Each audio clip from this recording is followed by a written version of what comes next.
10, 9, 8, 7, 6, 5.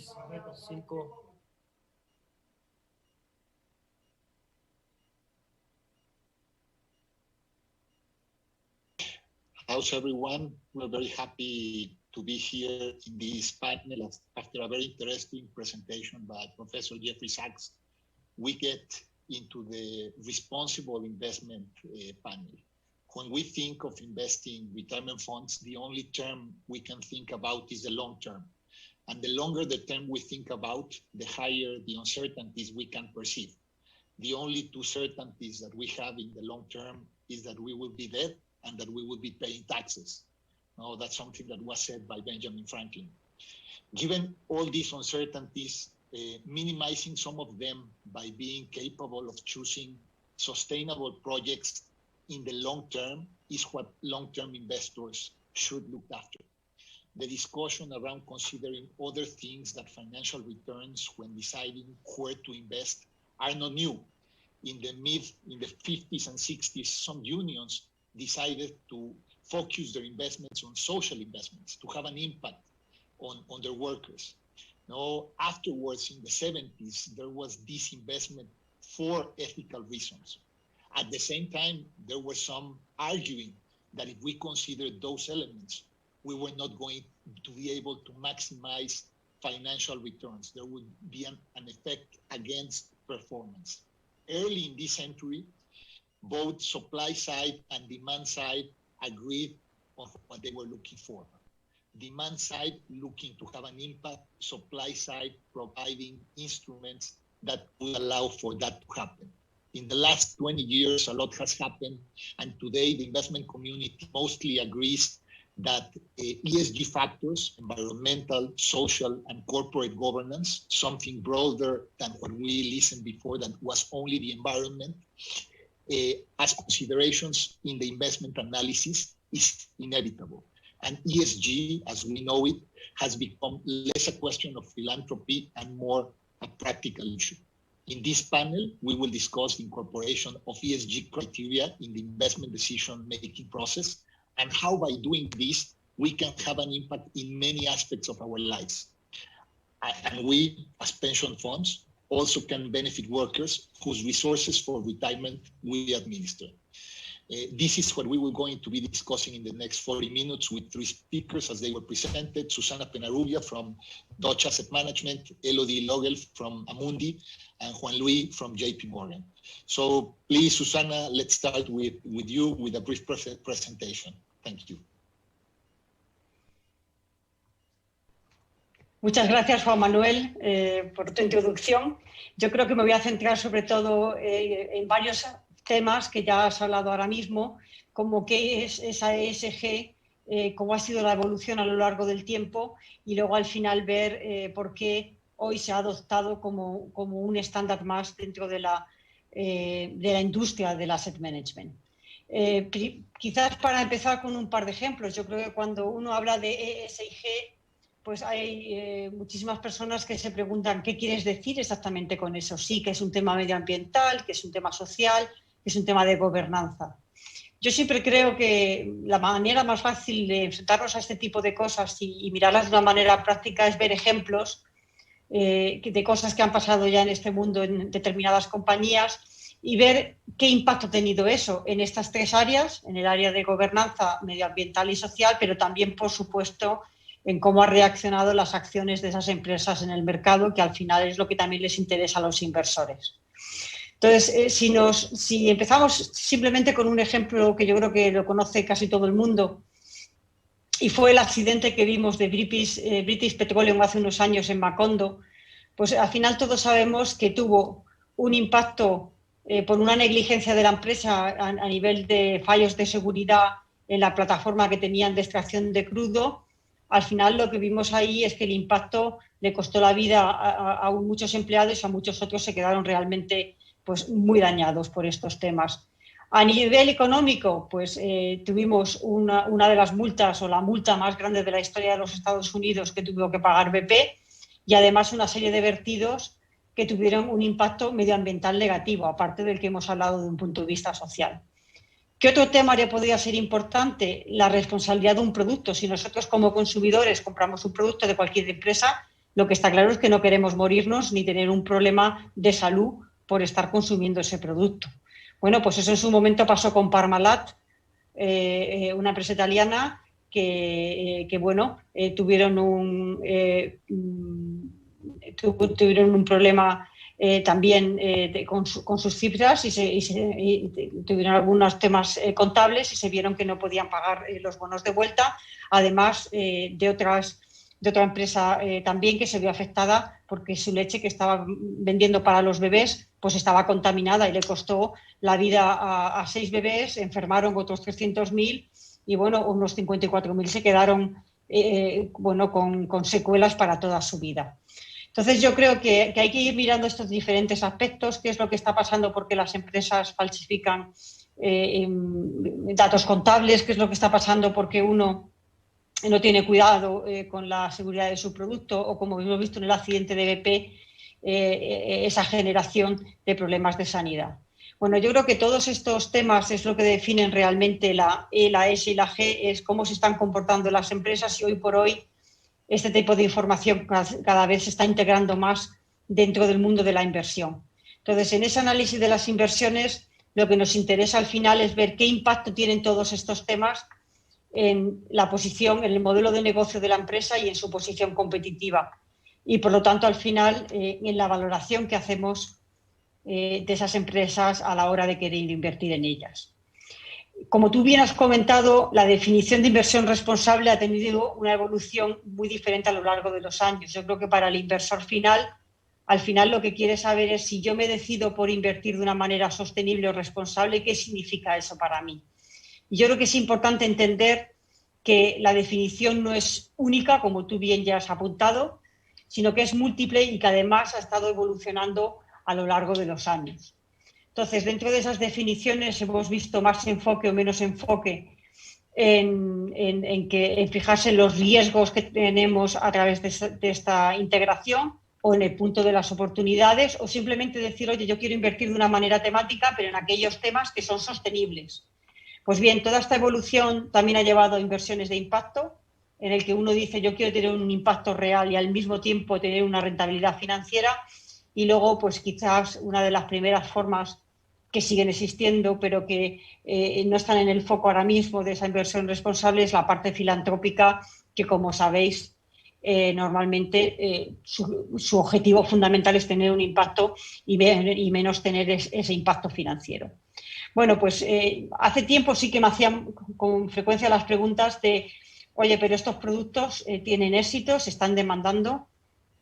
Yo la respuesta que me gustaría dar hoy es que claramente sí, hemos visto una evolución durante los últimos años, tanto en los inversores institucionales, organizaciones, fundaciones, etcétera, pero también en los inversores privados.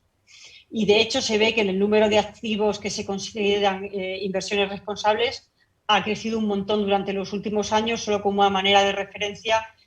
Hace apenas 2 o 3 años ya estábamos por más de 22 trillones de dólares, en el que bueno, la mayor parte estaba en Europa con un 53% y un 38% en los Estados Unidos.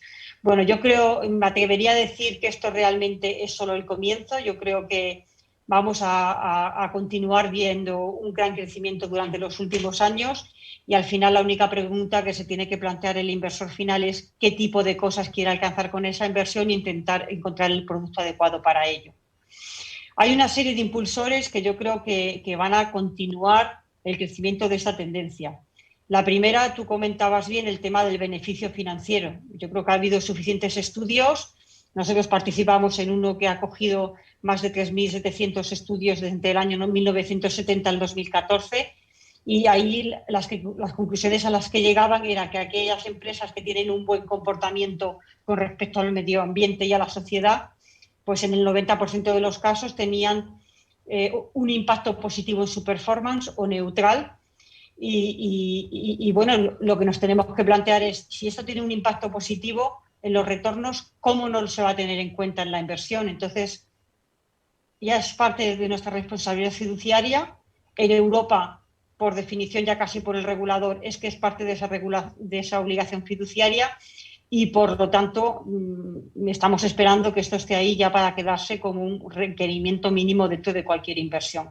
Adicionalmente, vemos ese incremento en la concienciación social, en la que se está dando más y más importancia a todos estos temas y, como yo decía, pues hay muchísimos inversores privados que se están planteando no solo como consumidor, sino también como inversor, llegar y determinar bueno, qué es lo que pueden seguir consiguiendo invirtiendo en este tipo de temas.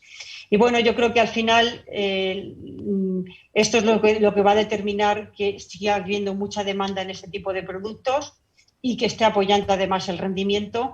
Y bueno, al final es la responsabilidad de cada uno, por supuesto, tener una rentabilidad para sus ahorros, pero por otro lado también decir cómo quiero contribuir, quiero tener también un impacto real en cambiar la manera de comportarse esas empresas, sí o no.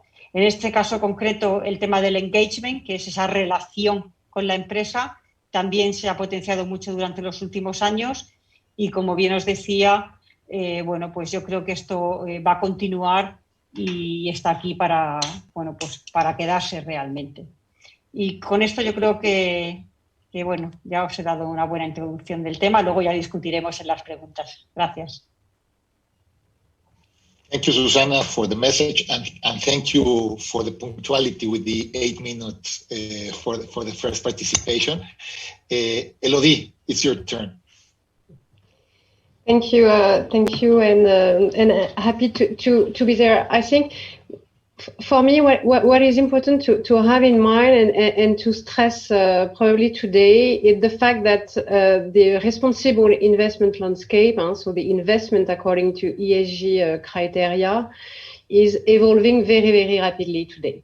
And it's true that when it comes to integrate ESG criteria into your investment decision, there is definitely not a one-size-fits-all approach. And we can see on the market very different ways of considering that ESG dimension, which is very related actually to the drivers that brings you to consider that ESG. As you mentioned, is it because of values consideration about fiduciary duties, some sort of responsibility, or because you do recognize that those dimension is having an impact on the financial development of the corporate company.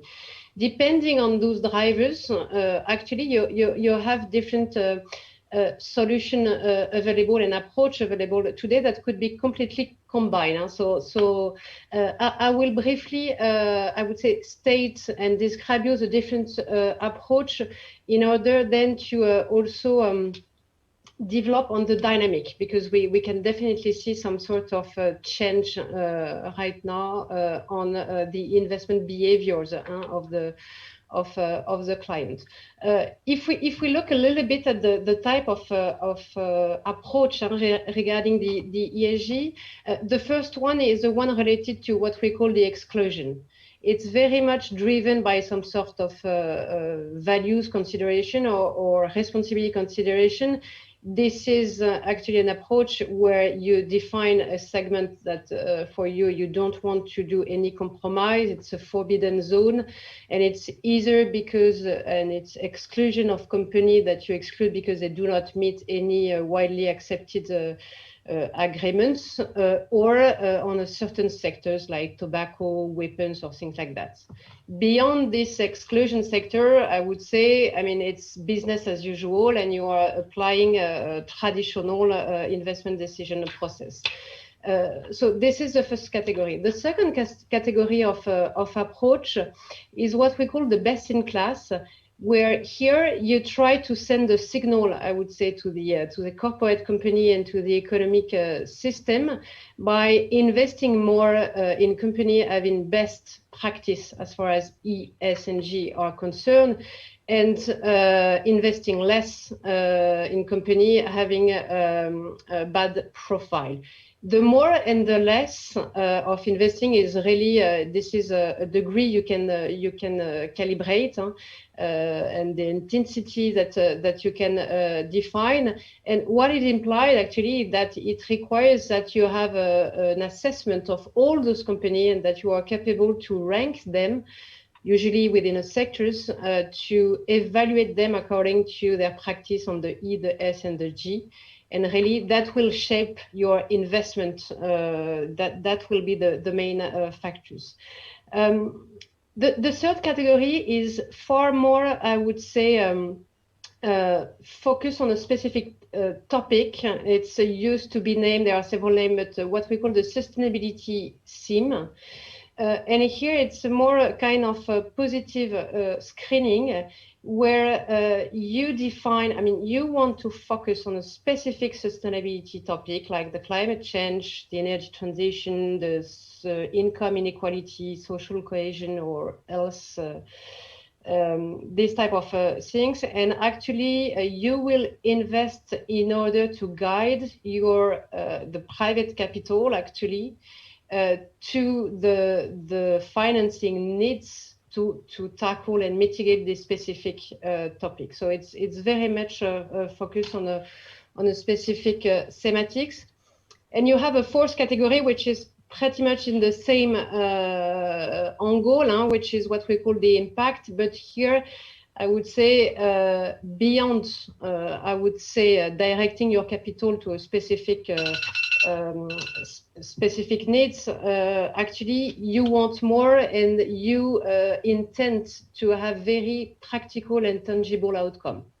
The number of job creation, the magnitude of carbon intensity, that type of thing. So it's focus on a very tangible, I would say, outcome, not related to the financial usual measurements.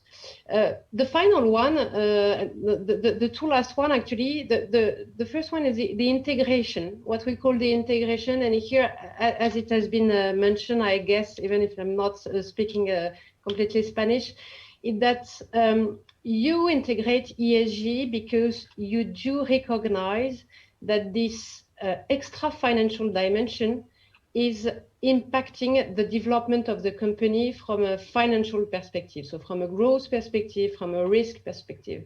So if I'm taking the example of the climate, for instance, you can easily imagine that some company can face some physical risk because of hurricanes or this type of extreme event, but they are also running a transition risk because potentially on their sector, there will be some new regulation that will shape their sectors, and either they are capable to align for them, or they are not capable to adapt to this new regulation, and it is becoming a risk, as well as some growth opportunity are arising also from this. So the recognition of what we call this materiality of ESG criteria into the financial trajectory of a company is pushing more and more investors toward this ESG, what we call this ESG integration, the primary goal being really taking better decision, doing better investment case by also adding alongside the financial criteria, this extra financial criteria. The last dimension I will let develop by my colleagues, but it's really the engagement and voting.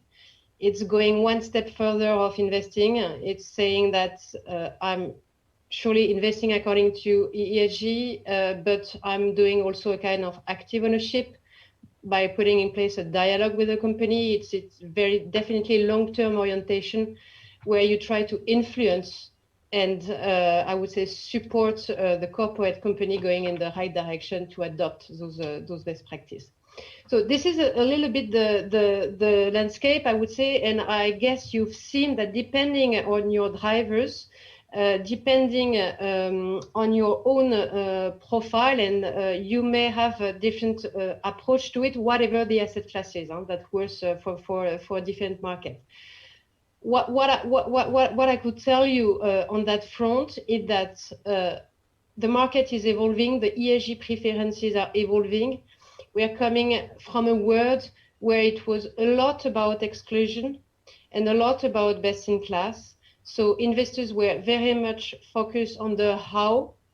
You know, I'm doing some exclusion, I'm overweighting or underweighting according to the ranking. Now we are moving into a market where investors are more and more looking for solutions that are outcome oriented, financially outcome oriented, and this is a recognition of this materiality. So integration, this is about engagement, and this is about this sustainability topic. So very much focus, and this is where we can see the growth that is there for the whole market, and it's 20% growth on the mutual fund side, for instance, since 2017. So it's a significant one, but with a preferred interest on that approaches that are really focusing on an outcome for both reasons. First, the growing awareness on the issue, and second, the growing recognition of this materiality for all, actually. Thank you, Elodie.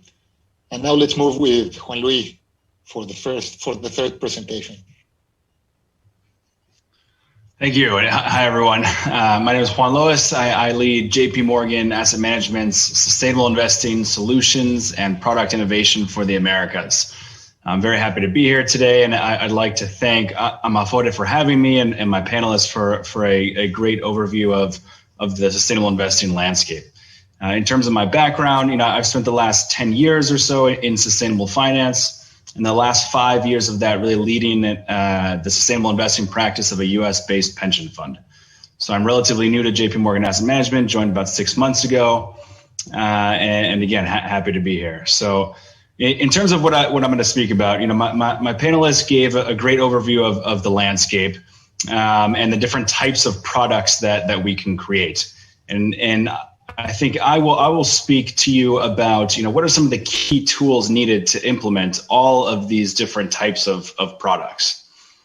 Before I think we get into it, I want to define quickly just what sustainable investing and ESG integration means for us at JP Morgan Asset Management.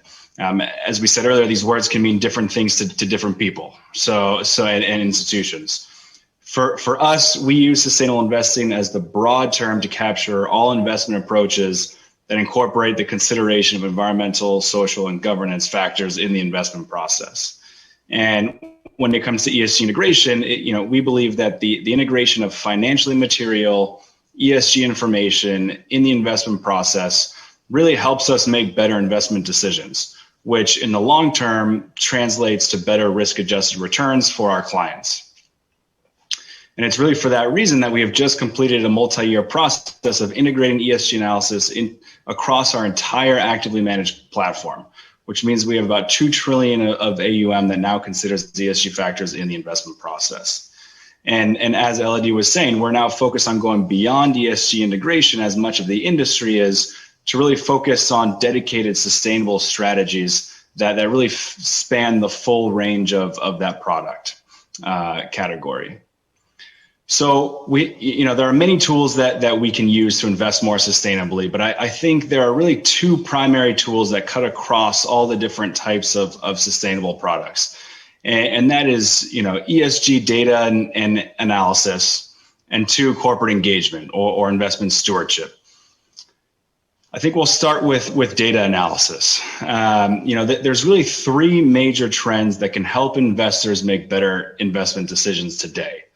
One, there is better data transparency, which leads to more ESG out there than we've ever had before. Over 85% of companies in the S&P 500 now report on ESG issues, up from just 20% in 2011.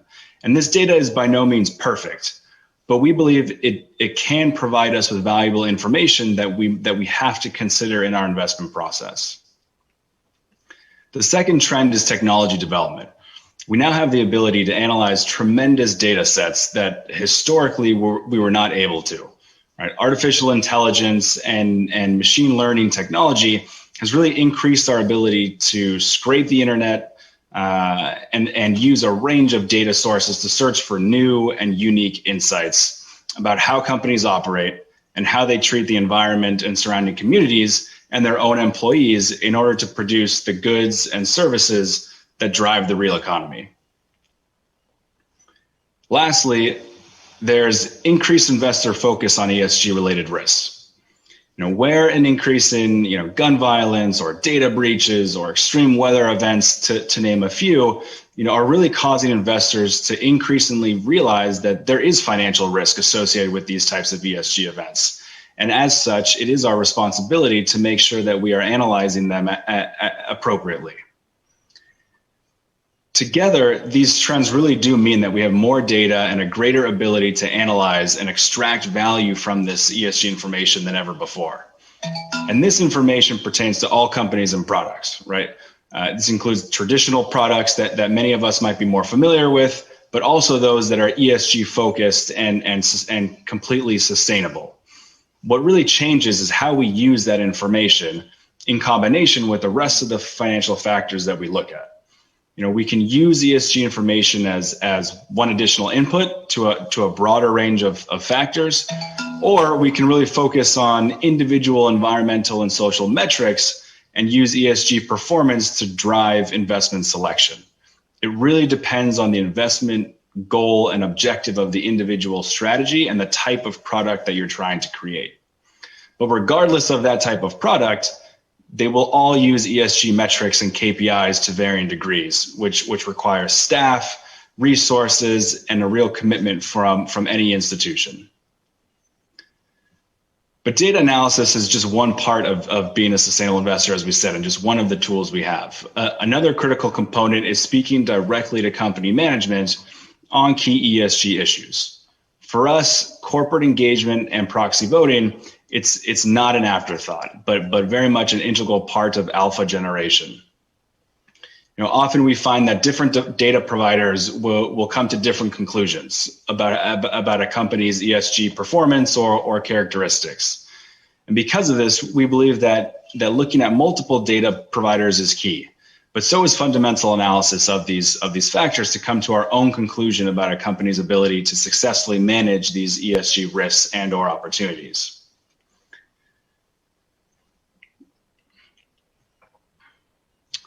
And because of this, one element of this is speaking directly to companies to see to what extent are companies able to manage the risk that it faces.